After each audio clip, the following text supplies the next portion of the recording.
Thank you, Alexis. Last night I met our speaker, and she's a terrific lady. This morning she came in here in overalls or whatever, and I didn't even recognize her when she went and changed. I went on parking lot and changed, and somebody just looked at me and said, "Hey, man, what's going on with you?" But that's all right. Just my shirt I took off. Please. So, without any further ado, I'm anxious to listen to her. Her name is Paula H. She comes from Florida to us, so welcome her, please.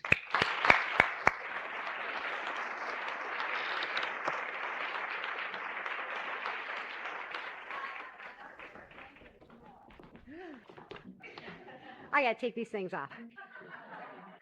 I feel a whole lot better now. My name is Paula, and I'm an alcoholic. Whew. Little butterflies up here. Love. Gosh. All I can feel is love and very, very well cared for. Last night, I had the privilege of attending a very special dinner that the committee gave for each other.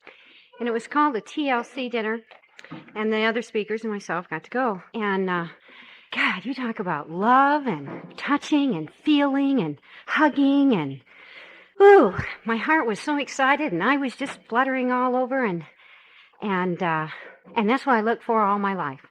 You see, I sold myself many times to buy love. And what I found last night in that room is why I had sold myself for so many years. To find just what I found last night. And what I find in every AA meeting since I've been coming to AA, people will say, I don't need AA, I can do it alone. And I figure, why? Why would anybody want to stay sober alone? I don't need you people, I can stay sober alone. Doesn't make any sense to me at all. So anyway, that's why I'm here, and I want to thank the committee for a wonderful, wonderful, wonderful experience. Mary Ann, who is my contact person, who wrote beautiful letters and notes to me and Christmas cards and let me know that I was really going to come, you know. I don't do this very often, and when they asked me to call me and ask me to speak, and I go, are you sure you want to ask me to come and speak? You heard my tape, you really sure you want to do this? And they said, yeah, we want to do this, and so I always feel really excited. I also want to tell you a little about me. No, I'm going to tell you a whole lot about me. I'm going to tell you everything I can in a short period of time about me. Because I want you to know me and I want me to get to know you. Because, God, what a great, big, beautiful sisters and brothers I've got, which is kind of neat. How do you start? You know, how do you start? Well, I guess it starts from the beginning. My mother was an alcoholic, and I always like to share a whole lot about her. Joe says that I need to talk right into this thing. Eat it, he says. Can y'all hear me back there? I came into the program pretty legally. My mother was an alcoholic, and I had 5 alcoholic stepfathers. So when we talk about Al-Anons, I'm also a grateful member of Al-Anon, so I come through that pretty legitimately, too. My mother, when we talk about marrying the same guys, she married the same guys just with different faces. I don't know if any of you people can identify with that, you know, but that's kind of what we do. It all started with, my dad died when I was about 2 years old, and my mother used to like geographics, and she went to California with me, and we met my first stepfather, and he was a pretty brutal guy. I can remember knockdown, drag-out fights that they used to have, and I can remember coming home one day, finding the iron in the street.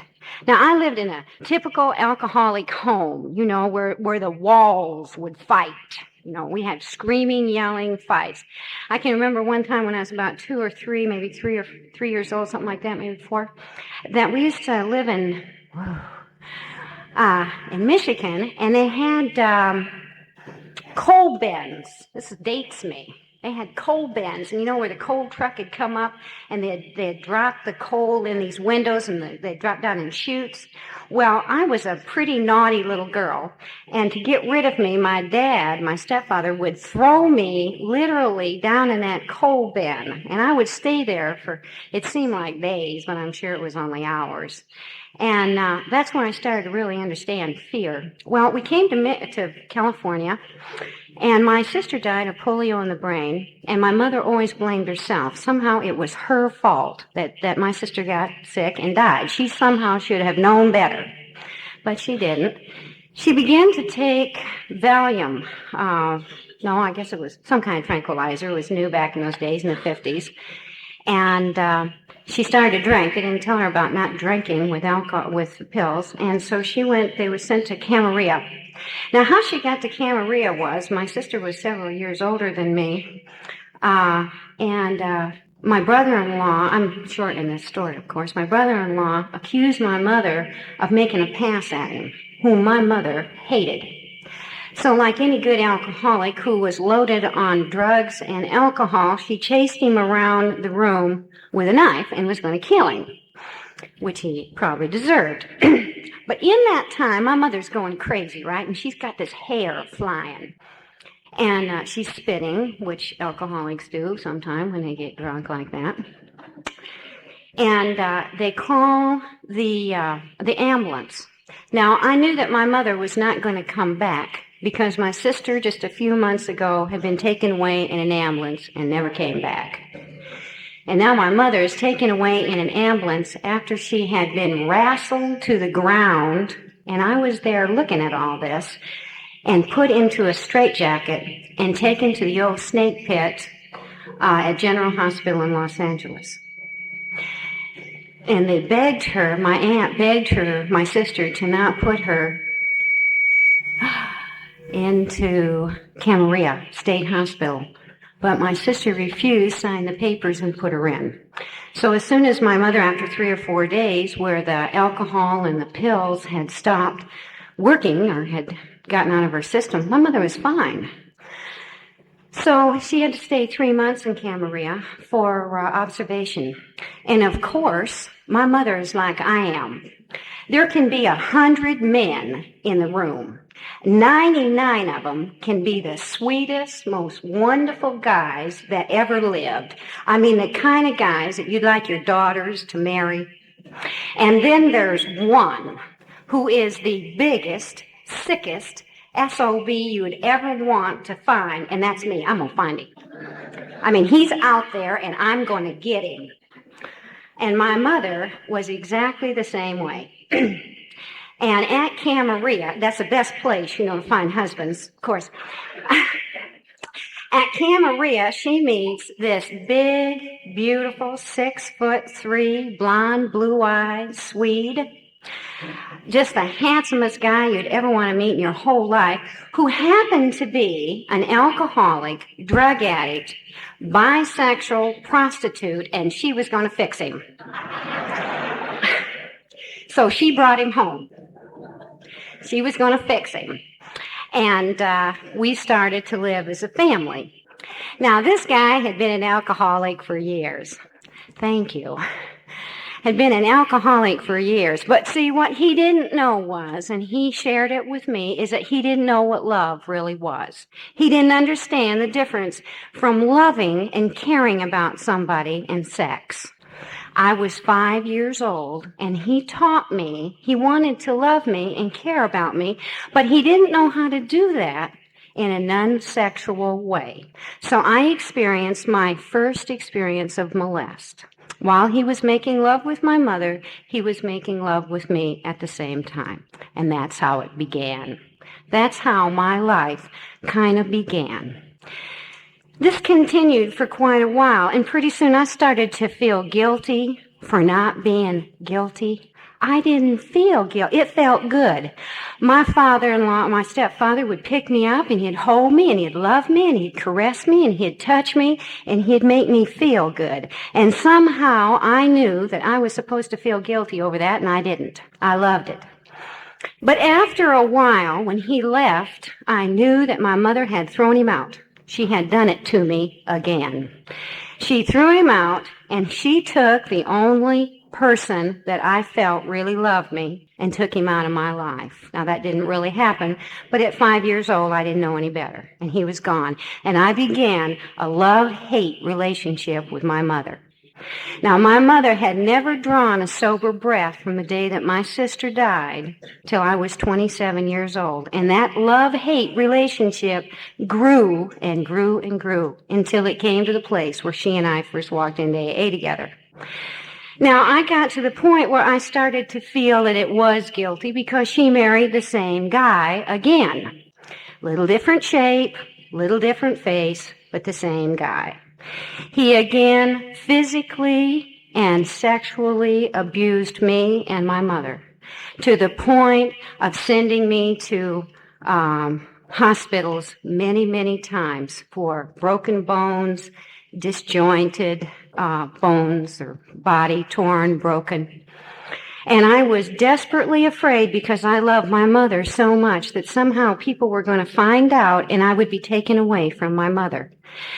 Now, my mother taught me how to be a wonderful codependent. She taught me how to get her beer and take care of her and go out and find beer and how to cover up and lie and cheat and never let anybody know the madness that was going on in my house. Because she used to say, if anybody ever finds out what's going on, they're going to take me away from you and I won't be able to raise you. And then they're going to put you in some kind of a home. Or they're going to put you in a juvenile hall. So we can't let anybody know what's going on. So don't ever tell anybody. So I went to school falling off my bike a lot. And in this time, I began to feel guilty and bad for the molest that my stepfather was doing to me. And I began to feel like I had the word molest written on my forehead, and everybody knew. And it was my fault. The Al-Anon talks about guilt. It was my fault. Somehow, at 6 years old, I enticed my stepfather to have sex with me. I knew it was my fault. And if I would just be good, if I could just be good, he wouldn't do that and he wouldn't beat me. And when he finished beating me, he wouldn't sexually abuse me if I could just be good. But somehow I knew that I was the bad seed. I tried to be good and I could not be good. I couldn't, no matter how I tried. And I used to start the story, this time it's going to be different. We would go from California to Michigan, and now we were in Michigan with this stepfather. And I was going to go to school, and I was going to be good this time. I was not going to get into trouble. And you would think at 7 years old, I mean, how bad can you be? But I was bad. I was a sick little girl. And I was so terrified that my mother was going to leave me that school was about, 10, 12 blocks away. And at recess, I would run home, look in the kitchen window just to make sure that she was still there, and then run back to school. Because I knew that someday I was going to come home and she was going to be gone. Because I worshiped my mother. Now, my mother, in all of her drunkenness and craziness, my mother would pick me up in her arms and she'd say, baby, you're beautiful and you're wonderful and I love you, and someday you're going to be somebody. Someday you're going to be somebody. And I loved her for that because she made me feel special. And I was special to her. A problem that was also going on is that I could not learn. They said that I was slow in school. But you see, I didn't care about Dick and Jane. Dick and Jane, Spot and Sally. Who in the hell cared about Dick living next door to Sally? Not me. And how to spell cat, I didn't care if it started with a C or K. I was trying to keep my dad's hands out of my panties. And it didn't really care if 1 and 1 was 2. So I was illiterate. I could not read or write a word.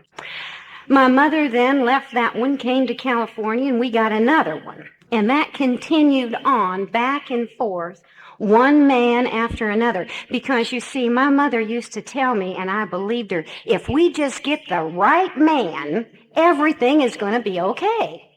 Some of you identify with that, You heard that one too? This time it's going to be different, and he's going to come into our life, and then it's going to be wonderful when he comes in. Now, I don't know quite who he was, but Mother always ended up supporting him, whoever he was. God knows there were many of them. And I kept looking at her and saying, how is he taking care of us when she's paying the bills? It just never made much sense to me, but I knew that he was taking care of us, And so he got to be my God. Whoever he was God, because Mother told me he was, and I believed her. We went through 5 stepfathers. The last one was the meanest, cruelest man I had ever known in my life. He had put me and my mother into the hospital several times. Our Al-Anon speaker was saying I never wanted to leave him or leave her. Well, that was my mother. She just didn't ever want to leave him. You know, we talk about abandonment. Well, the last one was insane, crazy Indian from the Ojibwa tribe in Canada, and he was nuts. And what this guy would do was beat us until we could hardly hold our head up, and then he'd pass out. And this was over and over and over and over for about 5 years. He did this. And I begged my mother, please, please, let's leave him. One night we talk about alcoholism, and of course, me having booze in my house all the time. I was a nipper. I started about 6 years old just nipping. I don't think I was an alcoholic. I don't know. I'd nip, you know. I never drank. But my mother, when I was about 10 or 11 years old, my mother was going to give me the old Keeley treatment. You know, she was going to stop me from drinking. So she knew that if she got me sick enough that I'd stop drinking. Now, we know all that one, right? Well, I didn't know that I had the disease of alcoholism. I didn't know that. I'm a primary alcoholic. I got it from the get. Well, she decided that we were going to do some drinking, and this was my first social drink. She and I sat down. She got this old bottle of cherry wine, this old Sweet Lucy stuff, you know, 29 cents. Got me a little quart, and I was going to drink it all, and then I would never drink again. So I said, fine, I like that idea. And we sat down with my first social drink with my mother. Well, you see, my mother never could protect me because she was a drunk, and I hated her for it. She never protected me. She never took care of me because she was always too drunk to do it. Men had sex right in front of me, and she was too drunk to take care of me. This night, she proceeded to get drunk with me. And we got drunk good. I mean, I was sick. Oh, she was elated. I passed out and she passed out. And my stepfather came home. He saw a perfect opportunity, because he was a drunk too. They all were drunks. And he saw a perfect opportunity for a little party with Paula. And for the first time, I guess I was 10 or 11, I was raped. Now, I believe that I crossed over the invisible line of alcoholism that day, that night, because I didn't feel any pain anymore. I didn't feel molest written across my bra. I didn't feel evil or bad. I didn't feel anything. I felt nothing. I remember him hitting me. I could feel my skin, my body being torn. I could feel the rape. I could feel it all, but there was no pain. I didn't care anymore. No. And I knew at that young age that booze took me out of the pain. The pain that a man could do to a woman. And I always associated men and pain together. From that day on, I did everything that I could to not draw a sober breath. And at 10 or 11 years old, that's difficult. But I knew as long as I could keep a substance in my body, I did not have to feel the pain of life. I did not have to feel the ridicule of going to school and the teacher standing me up and saying, read, and I couldn't read. I did not have to feel the ridicule of kids poking and making fun of me because my mom and dad was in the newspaper all the time. We lived in a little tiny town in Michigan. I didn't have to feel any of that pain, and I would steal booze. But not only would I steal booze, I would do anything to anybody for any type of a substance. I became the school slut. I'd like to say tramp. I was a slut. I would sleep with anybody to get out of pain.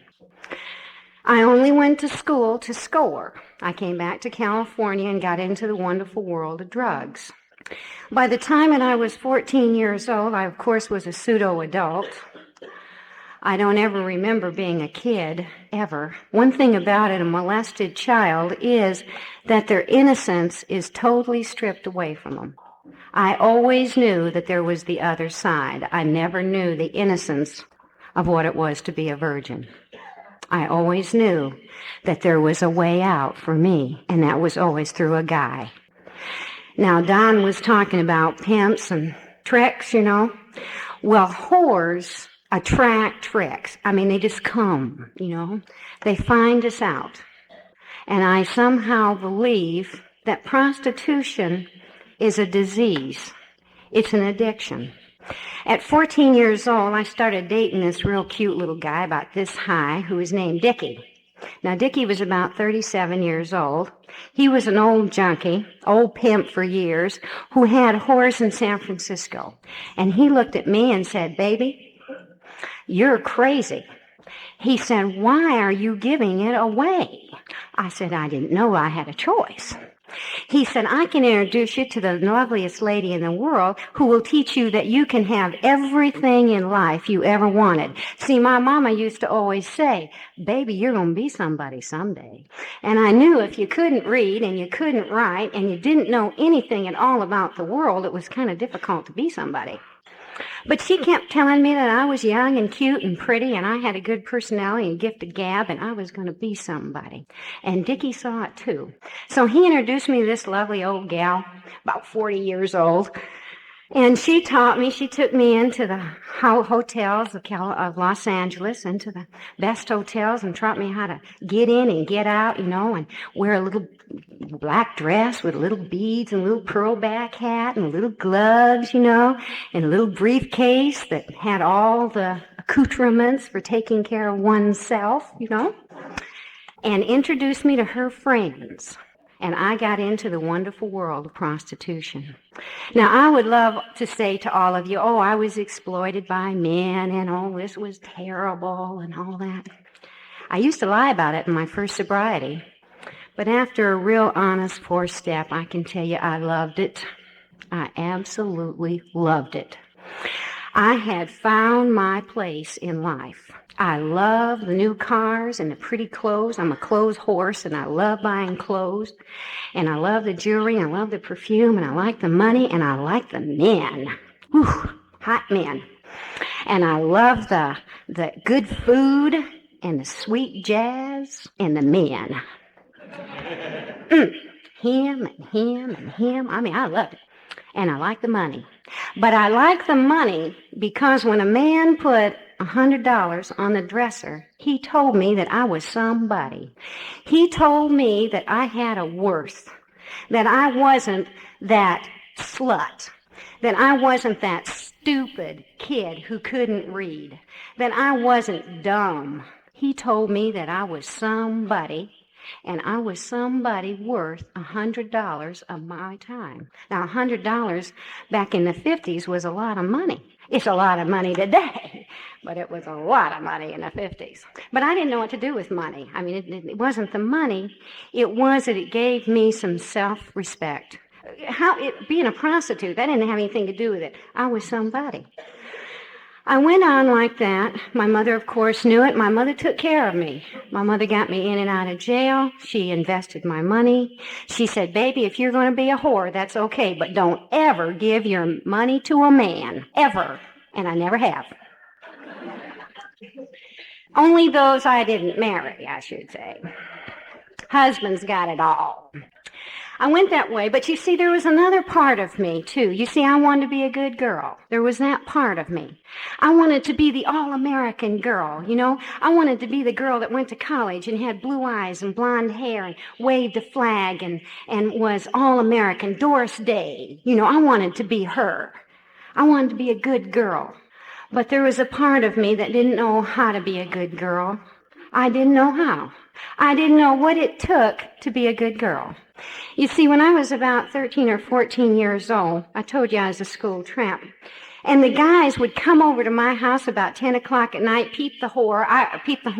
I would run out. They'd have a sixer and a couple of joints, and I'd jump in the car, you know, and we'd do the sixer and the joints and take care of business, you know.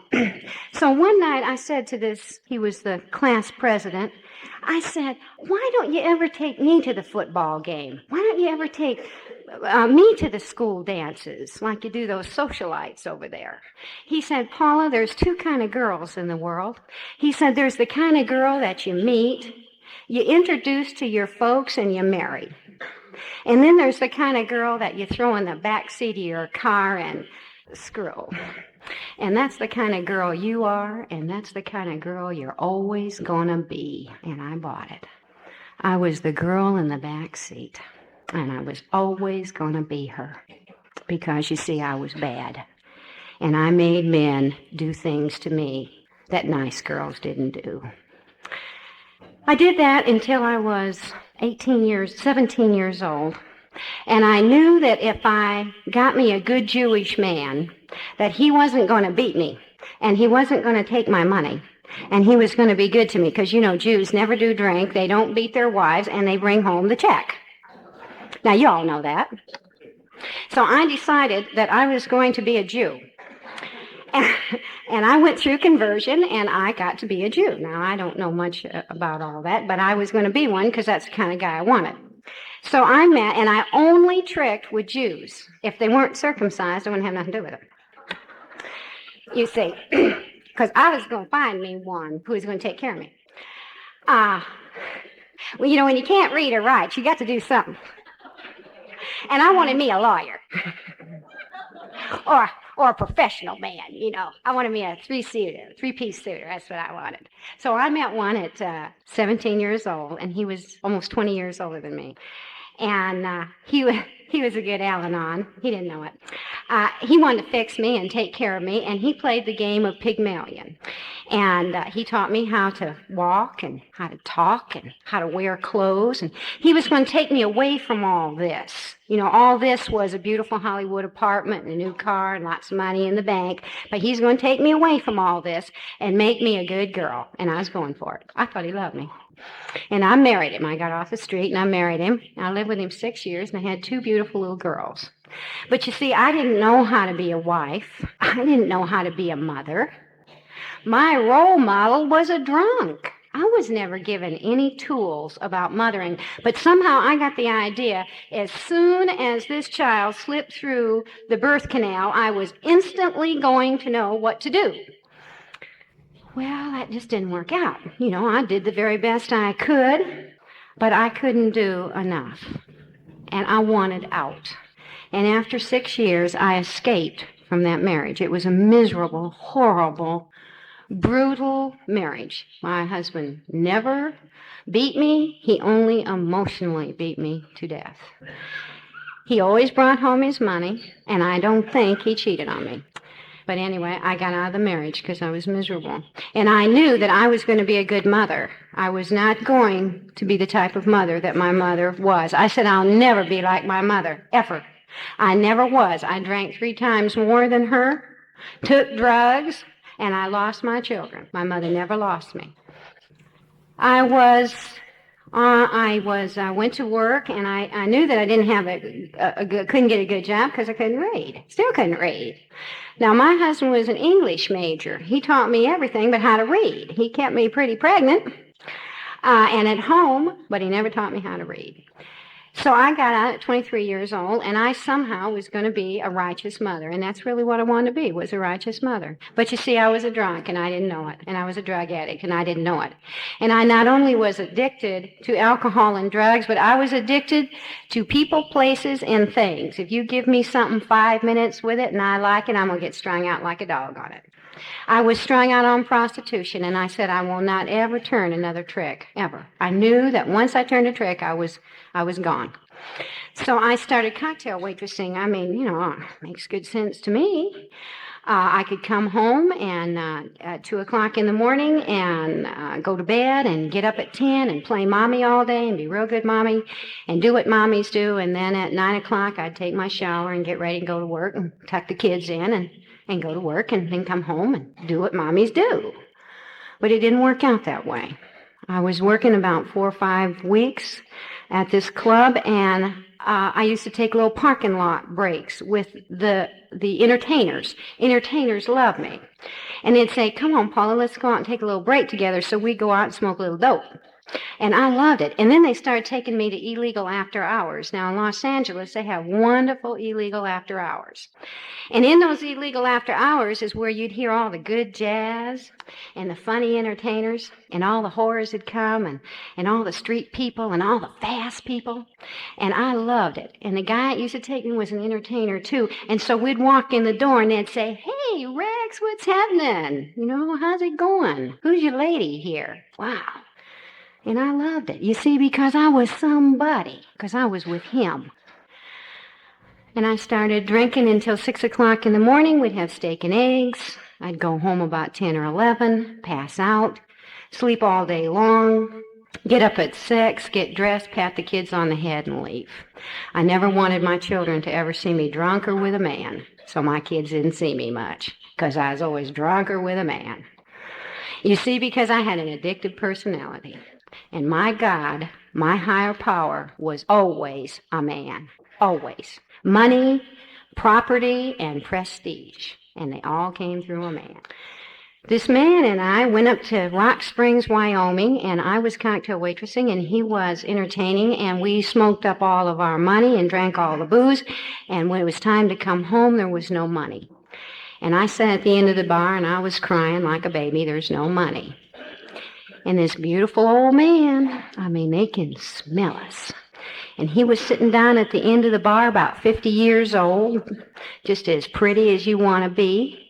He says, "Little lady, it sounds like you got a problem." I said, "Yeah, I do." He said, "Well, if you got a half an hour, I got $50. And it's like pounding in the book where it talks about pounding on the desk. How did I happen again? Well, I knew that I was only going to do it one time, just once, just to get back to L.A.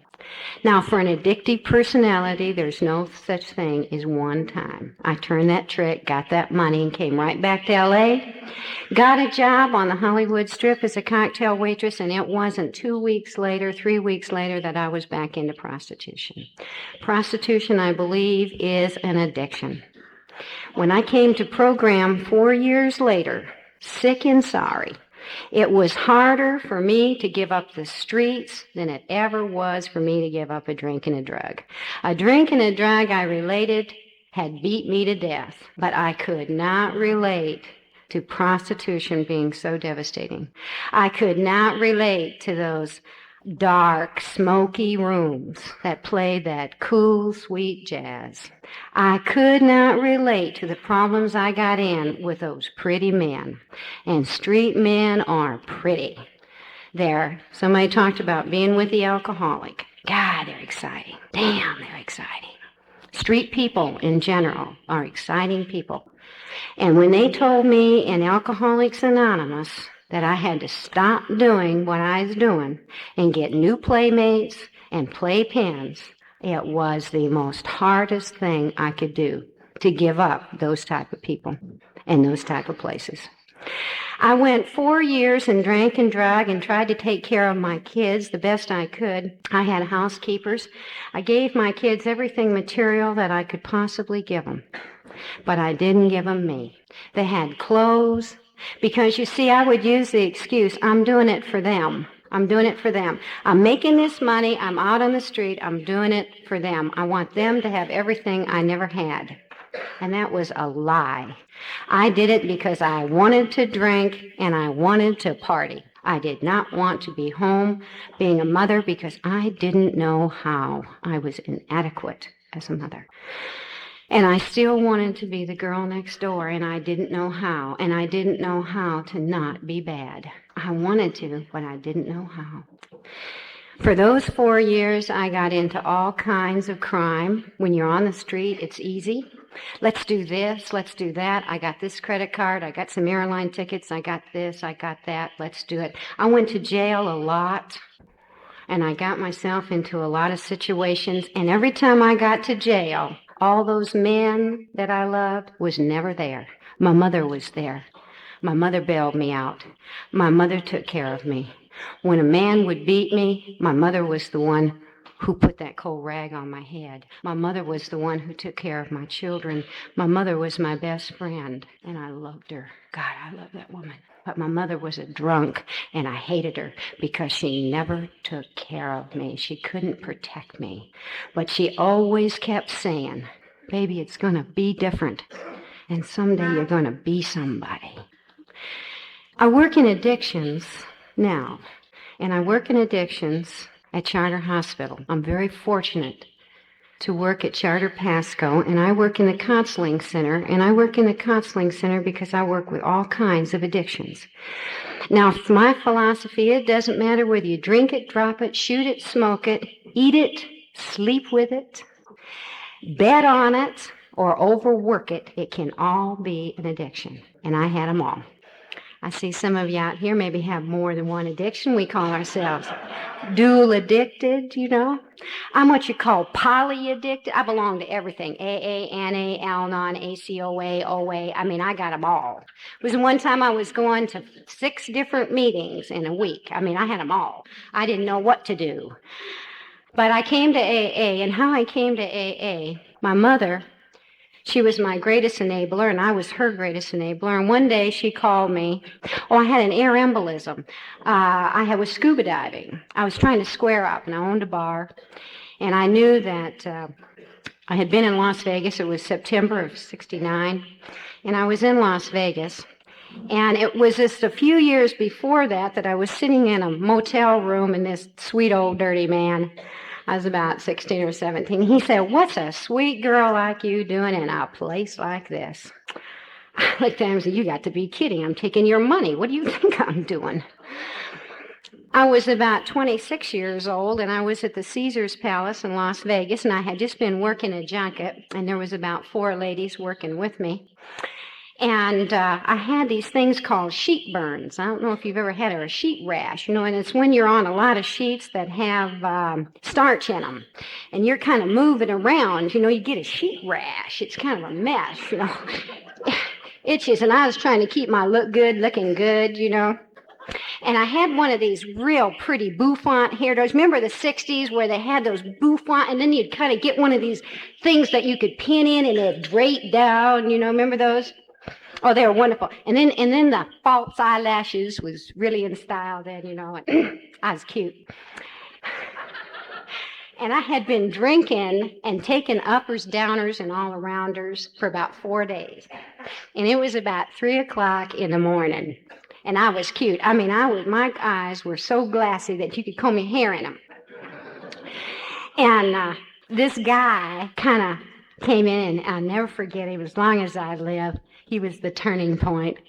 And he had on a cashmere jacket. And he was an old guy, about 40. And, I mean, he just looked like a trick, you know. He looked like money. And so I gave him the high sign. Well, see, my bouffant hairdo had kind of bouffanted around, you see. And my eyelash wasn't just quite on. And I had broken the heel to my shoe.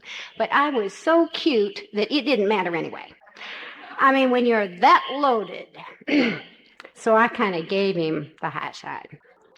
And he looked at me with the most pitiful, pitiful eyes I had ever seen in my life. And he looked right into my eyes and he said, "What's a girl like you doing in a nice place like this?" Oh, you talk about an ego. Well, I was indignant. And I just kind of hip-hopped bathroom, you know, and I went into this lovely bathroom. And I looked at myself, and in the big book it says there's a moment of clearness. You have that moment. And I looked in that mirror, and it was beautiful with all, you know, how Caesar's Palace was beautiful. And I was a 26-year-old loser. I had not seen my children in 4 days. And my babies worried about me. And they'd say, "Please, Mama, come home. Please come home." And I was too drunk to come home. And I couldn't read, and I couldn't write, and I had nothing. I was a drunk. I was an alcoholic. I was a dope addict, and I was a loser, and I was a whore.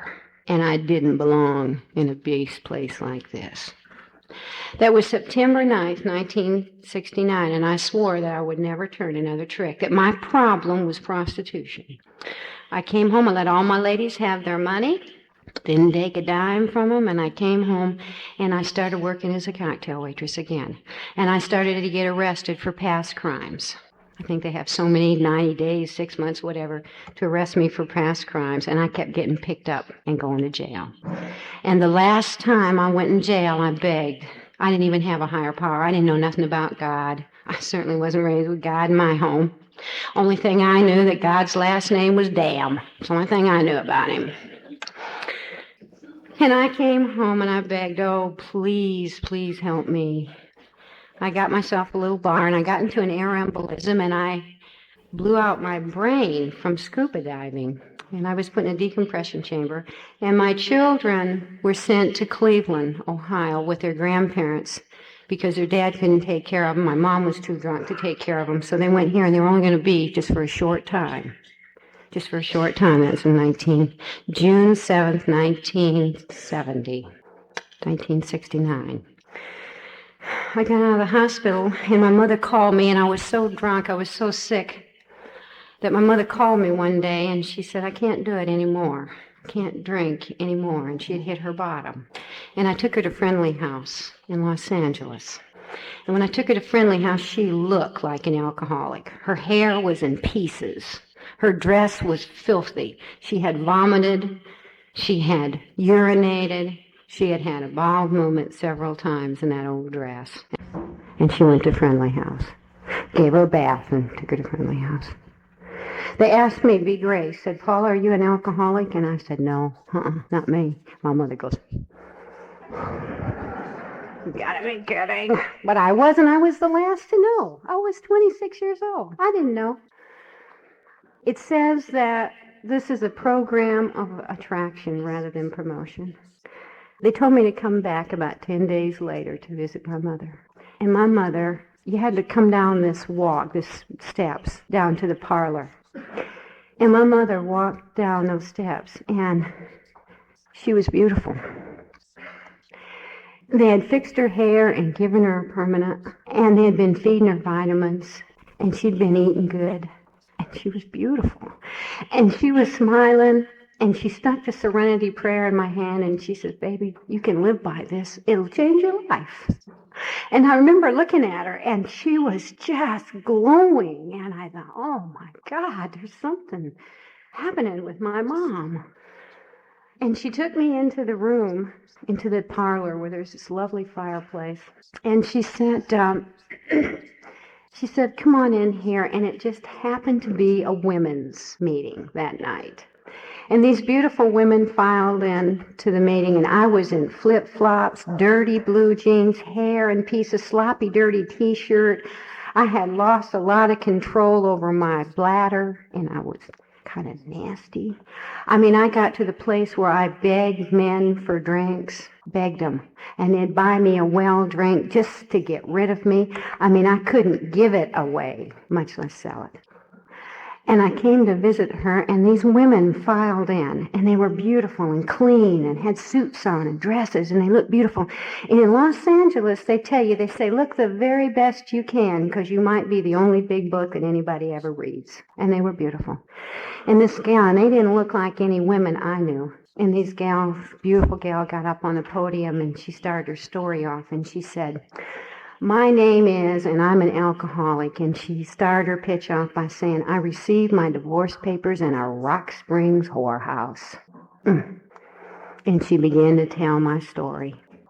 And she told how she stood in front of hotel doors, never knowing whether she was going to be beaten or whether it was the vice squad going to be taking her off to jail or whether it was going to be a trick that hurted her or a trick she didn't get paid. She never knew. And her heart would pound and she'd be afraid and she couldn't let anybody know because she had to keep her look good looking good. And that was me.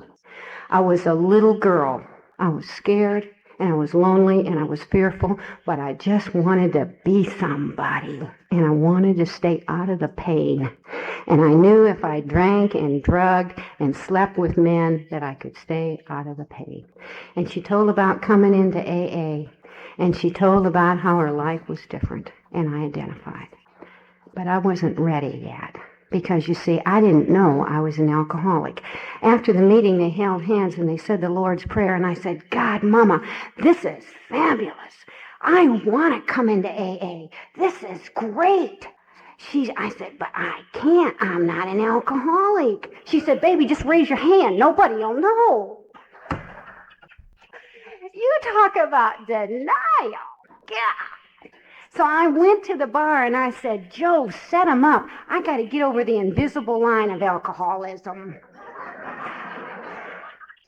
I got to be an alcoholic.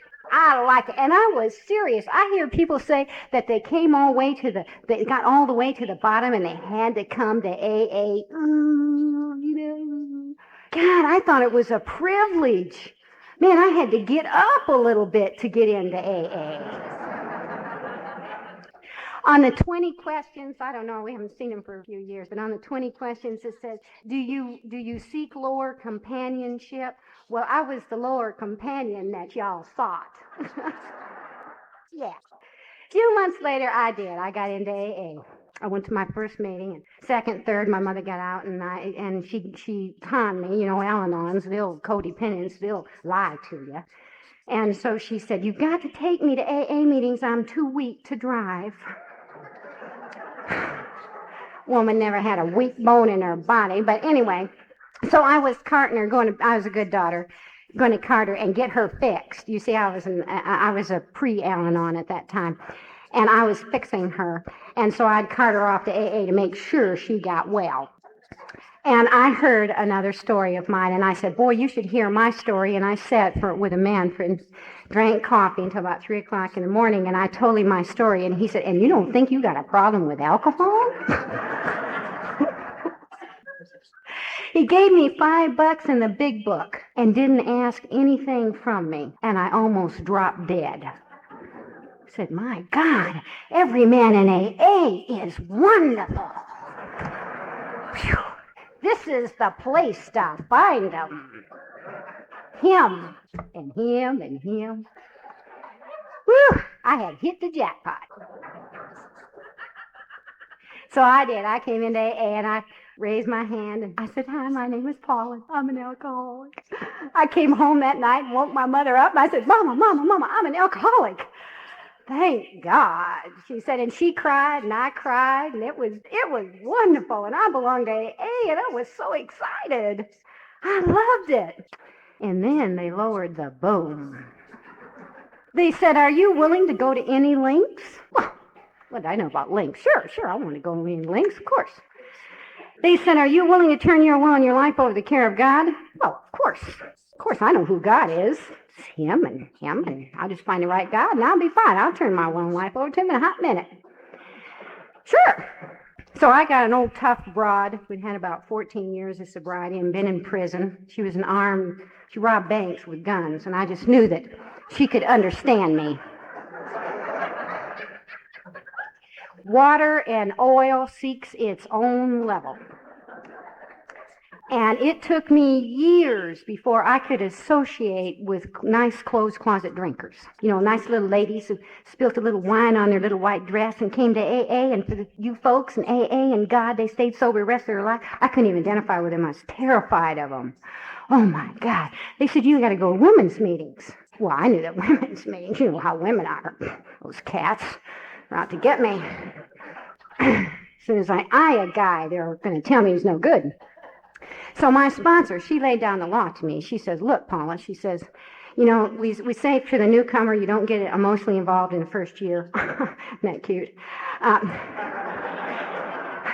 Well, I had an umbilical cord that needed to be plugged in, and I wanted to plug it into everybody. And there are so many wonderful men in AA who would oblige me. It was wonderful. She says, I know that I can't get away with telling you No men for a year. I mean, I'm not that stupid, she said. But just for God's sakes, don't be an AA whore. So I never charged.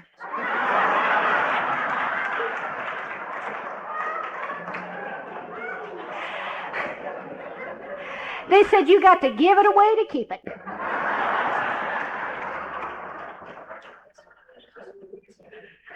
I was wonderful. They said, Paula, you got to have a spiritual experience. Now, this is a true story. I'm in AA for about 6 months, right? I mean, I'm just floating. Woo! I have not been to jail in 6 months. You know what that's like to not be in jail for 6 months? And they talked to me about 13 stepping, but, you know, I thought I had to do all the whole 12 steps before I got to the 13th one, and I knew I had plenty of time. So that wasn't a problem. So I had met the king of the club. I mean, the president of president of AA. He had 3 years sobriety. Oh my God, could he talk? Oh, girls, you know those guys. Man, I mean, they can give a 10-minute pitch and knock you right out. Whew. It'd make my knees weak listening to this man pitch. Oh God, I knew he was walking with God. He talked about praying before in the morning and saying all that stuff, you know, and praying at night. And God, I knew I could get it with him. I knew it. So I did my little thing, you know, ladies, when we want it, we're going to get it. So I went to him and I said, oh, darling, you're just wonderful. You got what I want. He said, oh, no, you don't have a year. We can't do that. And I said, well, I'll tell you what, why don't I just go to your apartment and you explain these steps to me. He said, fine. He sat down with a little 12 and 12. Now, guys, if you got any sobriety at all and some pretty little thing that wants to go to your apartment to do 12, forget it. If you want to stay nice. Well, he knew that he could handle it because he was walking right on the water. And so I just kind of eased up next to him as he's telling me these 12 steps, how to work this program, you know, and I mean, he's going to give it away. Well, pretty soon I just kind of eased right underneath him. And of course, we had sex. And after we were finished, he said the Lord's Prayer. And I had a spiritual experience. I was so excited about it, I went to the meeting the next day, got up on a podium, and told them all about it. You talk about young and dumb. My sponsor said, honey, that was a 13 step. I said, yeah. Wasn't it wonderful? And that's exactly how I did my first 4 years in AA. They said, don't get emotionally involved, and I got emotionally involved. They said, find you a higher power, and I found a higher power. He happened to be married, but he was walking on water too, and I got hooked in with him, and I stayed with him. Now, our sponsors tell us to not get emotionally involved because sex is addicting. Now, they'll tell you, they say, if you can have sex and not get strung out, well, then go ahead. But I know that sex and love goes together, and I have never in my life. I mean, I go to bed with somebody, and I'm picking furniture out the next day. I'm going to move in. I'm in love. I could not tell the difference between love and lust. And so I got me a higher power, and he took me to meetings, and he got me started in H&I, and he took me all up in San Francisco, and we went to all the jails all over, and Tehachapi, and boy, I shared, and he told me what to say and how to say it, and God, he was wonderful. But nobody wanted to talk to me because they said, how are you going to grow spiritually, and this man's married? I said, well, he's going to leave his wife. You just don't understand. And, of course, he didn't leave his wife, and I did the alternative. I was about almost 4 years sober, and I said, it's either me or her. And like most married men, you know, they stay with their wives. And my higher power walked out the door. Now, I sought everything outside from my higher power. I started going to school and learned how to read. Started with Dick and Jane, and I learned how to read. And I got a job as a physical therapist assistant and wore blue pants and a white jacket. And boy, I mean, worked at a big hospital, and I was somebody. I got some sobriety. And I had a nice car, and that was my God. My job was my God. My money was my God. And this man was my God. And food was my God. And standing up and pitching was my God. You see, but I didn't know a personal God inside. And our big book will say, I mean, we can call him, lamppost? You know, we can call him tree or electricity or the big book or the group. But it says in our big book, it says there comes a time when no human power can help us. Nothing called cabbage is going to help us. And that time came. Because I kept looking for the door, and he didn't come in. And every meeting, all I wanted to do was look at the door and see him come. And I tried to sleep my way back to insanity. I tried to do everything to get over this guy, short of working the program, because I didn't know how to work the program. In my first year, I was too busy sleeping around. I didn't know how to work the program. I didn't know how to work the steps. I didn't know how to be honest. I didn't know how to do an inventory. I didn't know how to get on my knees. I heard you people say all that, but it wasn't for me because, see, I was different. I was young, and I was pretty, and I was cute. And I came to the program because my life was unmanageable. There was no thing about not being powerless over alcohol. I was not powerless over alcohol. I was too young. And I knew if I got my life together that I could drink again. I knew that. And I knew if I could just quit going to jail, and I could learn how to read, and I could get a good job, and I could get off the streets, and I could get him to love me, that I could drink again. I knew that. I was not physically addicted. My life was unmanageable. That's why I came to AA. Without this man, life became unbearable. I mean, I was so strung out on this man. If I could stick him into a syringe and put him in my arm, I would have. I was strung out on a man. It's called emotionally dependent. That's why they ask us in the first year to not get emotionally involved. There's a rule with that. That makes a lot of sense, but not for me. So I was 6 weeks before my 4th birthday, and I stood up on the podium, and I said, all you people, this program don't work. It doesn't work. And all of you are cheats, and you're all 13-steppers, and you're all no good, and you're all lying, and you're all rotten, and this program doesn't work. And all of you sleep with each other's wives. I know what y'all do, because I've slept with most of you. And then I decided to pick y'all out who I slept with, too. I was going to get you. And I said, I'll put the big book in my back pocket, and if I decide to drink again, I might take it out and read it. But I'm going up to the mountains to be a hippie and smoke dope. And I walked my little tush right out that club, took 2 acid tabs, smoked a couple of joints, and I was off and running again.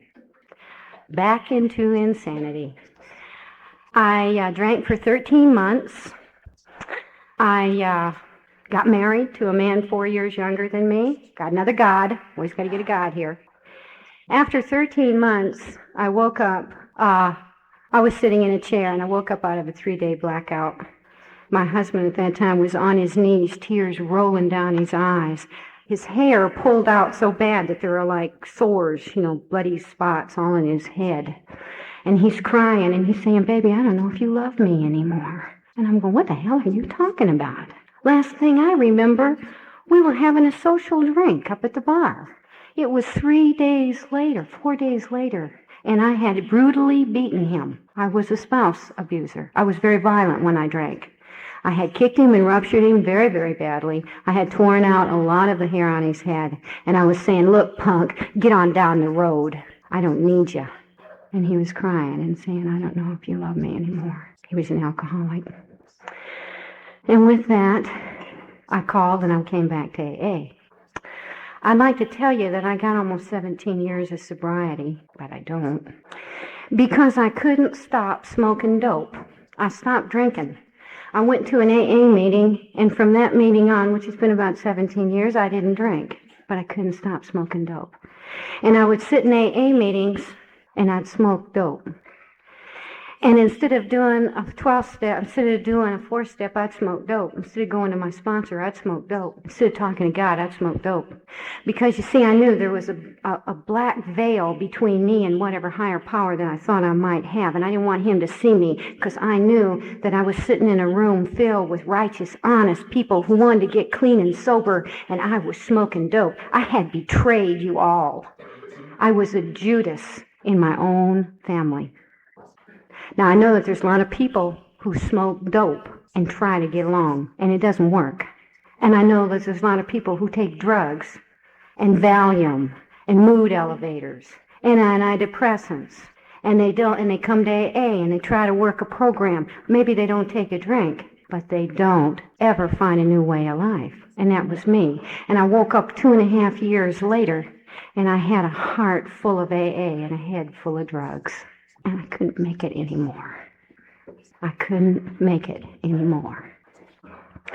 And if you ain't got AA, what do you have? What do you have? I didn't know about NA. I wouldn't go anyway. And I had no place to go.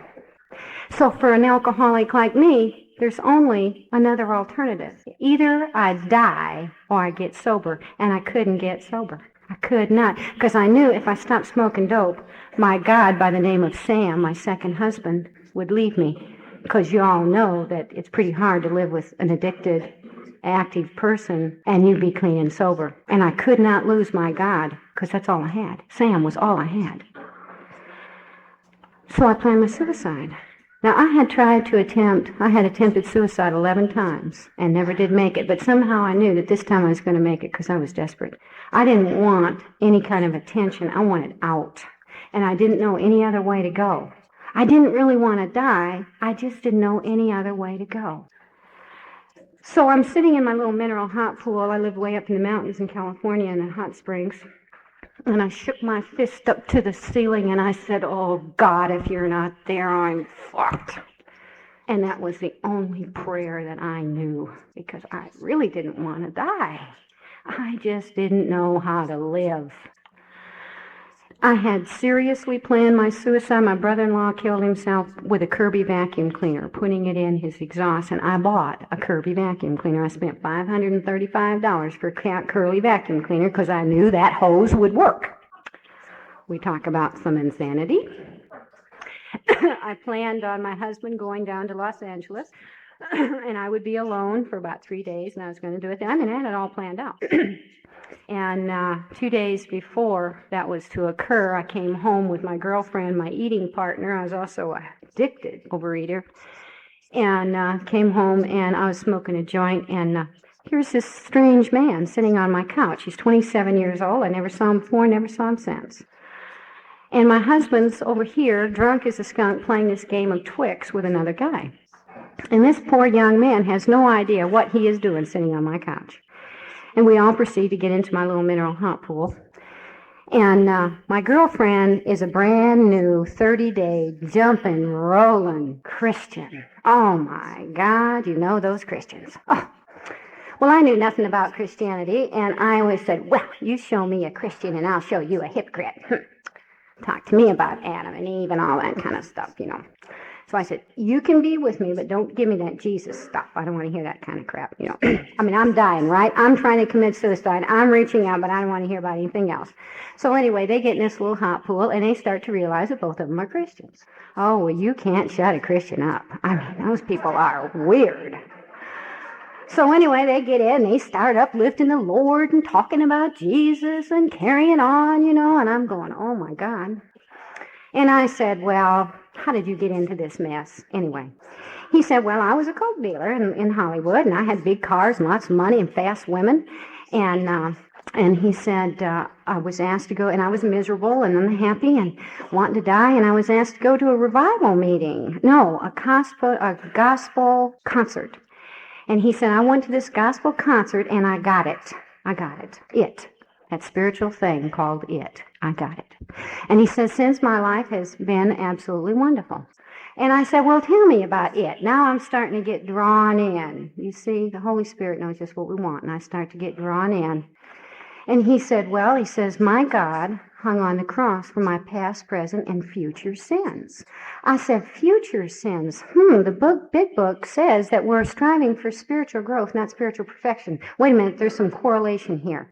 He starts to talk about how we're absolutely forgiven for everything I've ever done in my life. I'm forgiven for going to jail. I'm forgiven for being a whore. I'm forgiven for all that kind of stuff. And he starts to talk to me. And as he starts to talk to me, I get closer and closer and closer to him. Pretty soon I'm touching him, listening to him. What's he saying to me? And he's talking to me about a God that I never knew existed.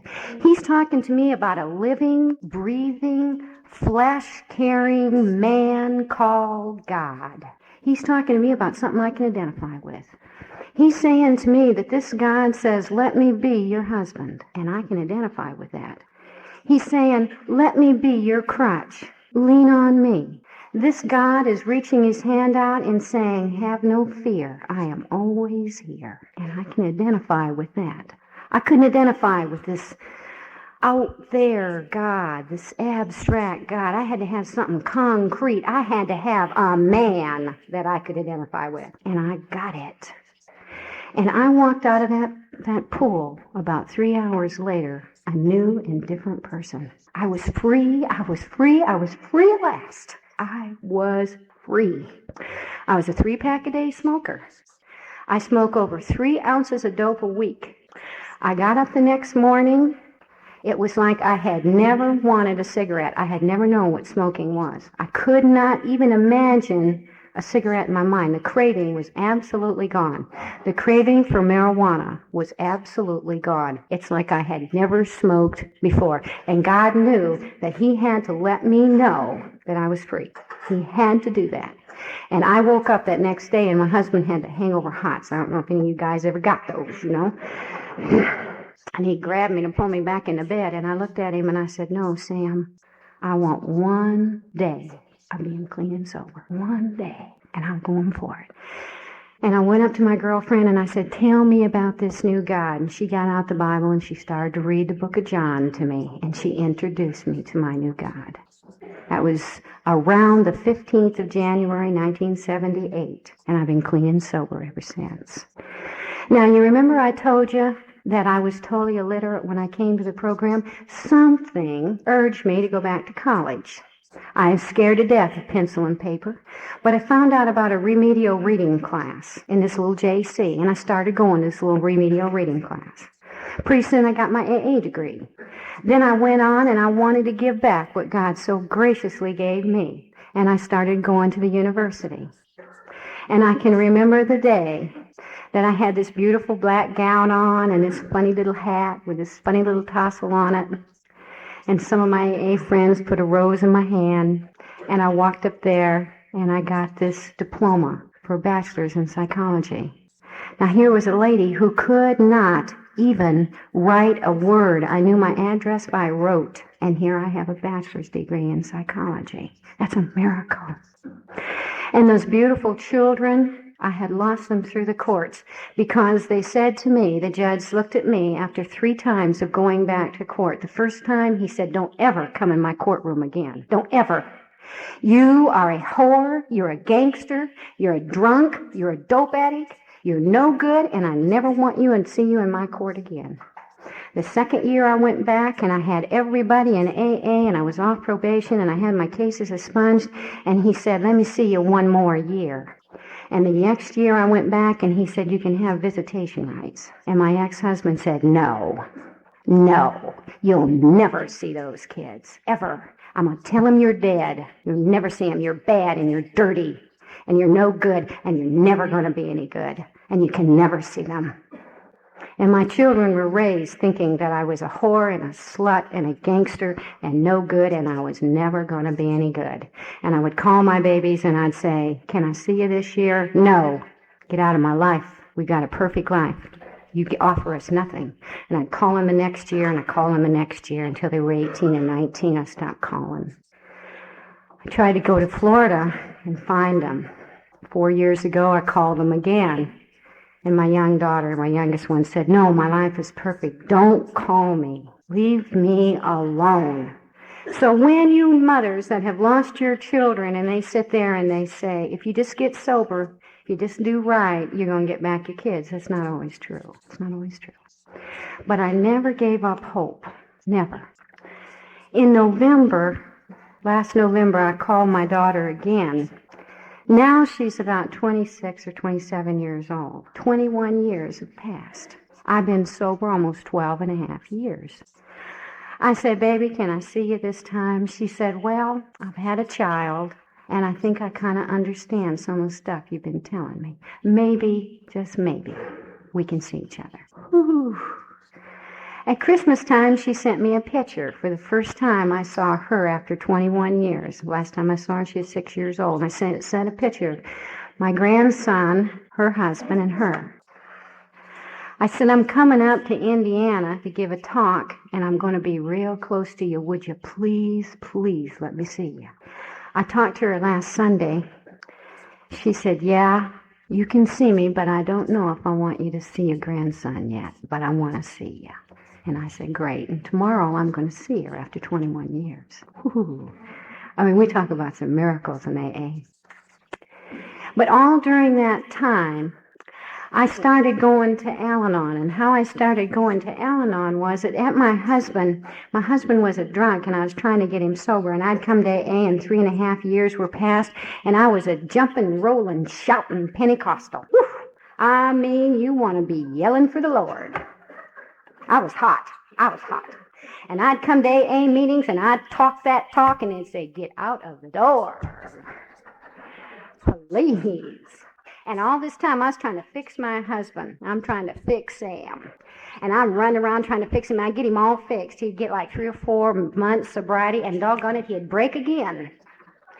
Pretty soon, I told him one time, sex is terrible with a drunk, in case you might know that. And I said, Sam, I'm not tired. I don't have a headache. I don't feel bad. Everything is fine. I'd rather die than have sex with you. He said, well, if I can't have you, I can have somebody. I said, have at it. I'm tired of you peeing in my shoes. Go pee in somebody else's closet.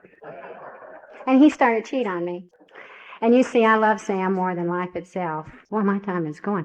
I love Sam more than life itself. And I knew that I was losing him. But you see, the difference is at this time, I've got a God. I've got a personal relationship with God. I have got a sweet, quiet walk with the Lord now. But I love that man.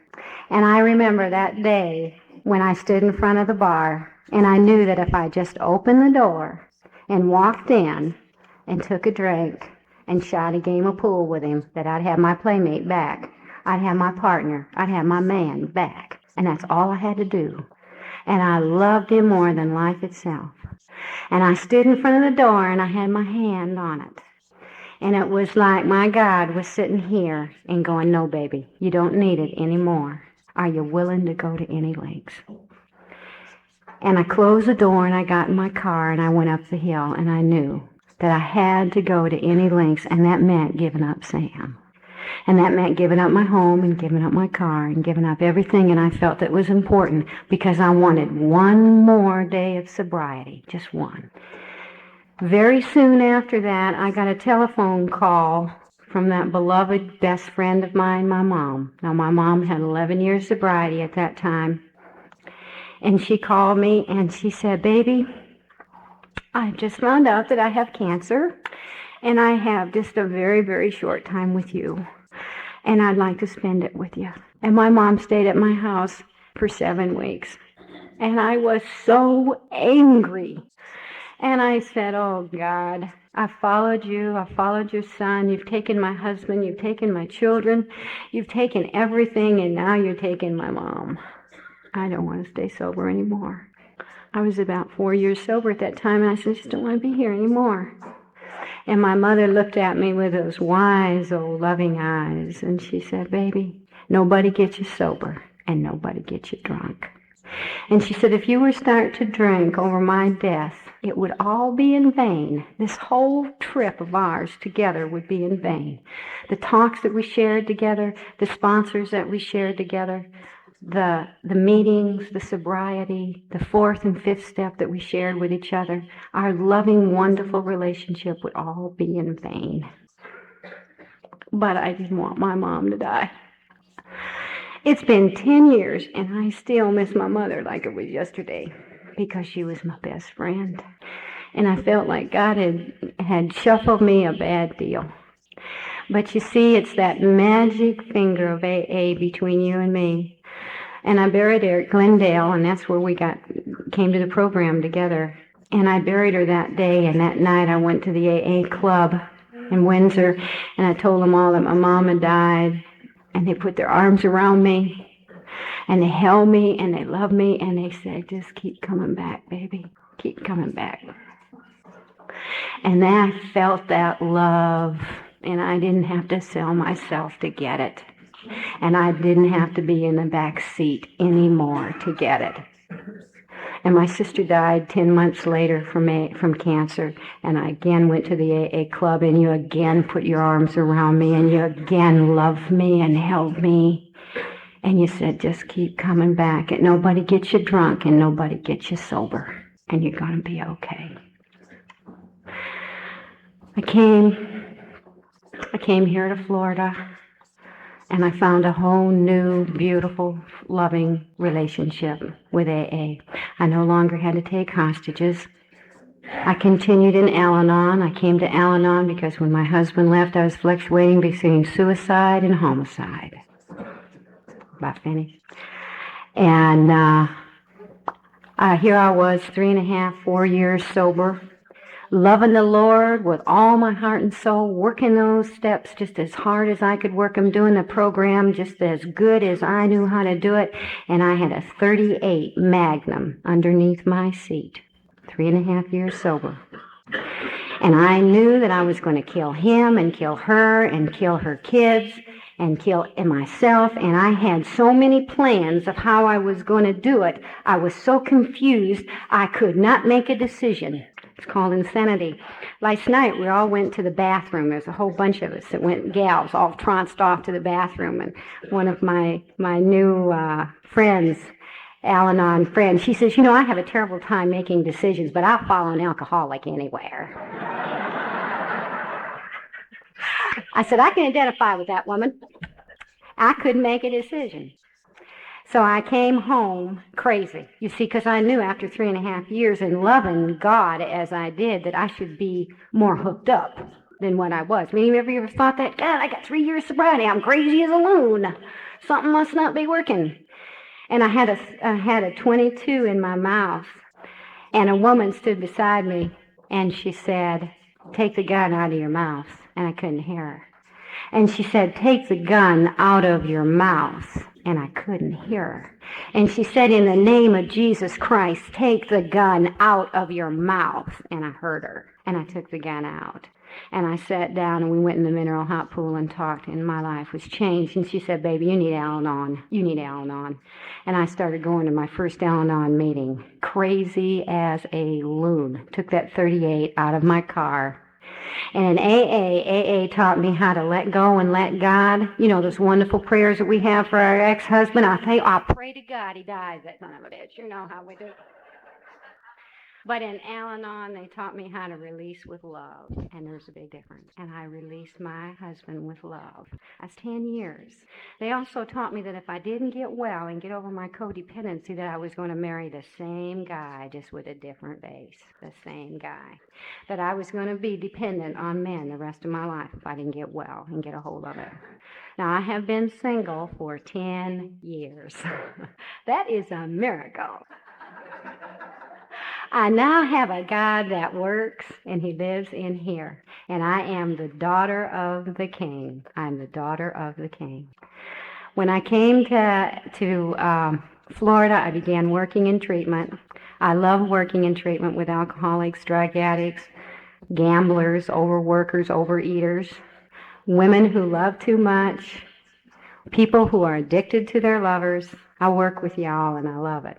And my mama used to tell me, she said, baby, if I've got you and we've got God, we can do anything. Now, I came to you 21 years ago, had all the answers and no questions. I came to you as a derelict, a whore, illiterate, stupid, poor mother. I came to you broken and a mess. Today, I have almost my master's degree. I work in addictions. I'm clean. I'm sober. I'm happy. I have the Lord, and I'm the daughter of the King. I'm the daughter of the King. And I really believe that if I've got you and you got me and we got God, we can do anything. I appreciate letting me come and share my story with you. I love you all. I want lots of hugs. Thank you very much. Bye-bye.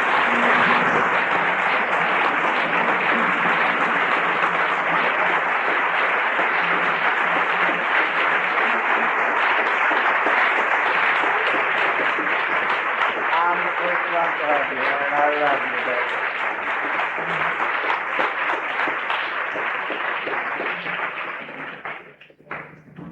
I got something for you, lady. I'll bring the bus down when I come down, okay? Well, Say so. we're gonna have a lot of good coffee and sobriety over this. This is absolutely wonderful, and thank you all. Indiana AA is wonderful. Bye-bye.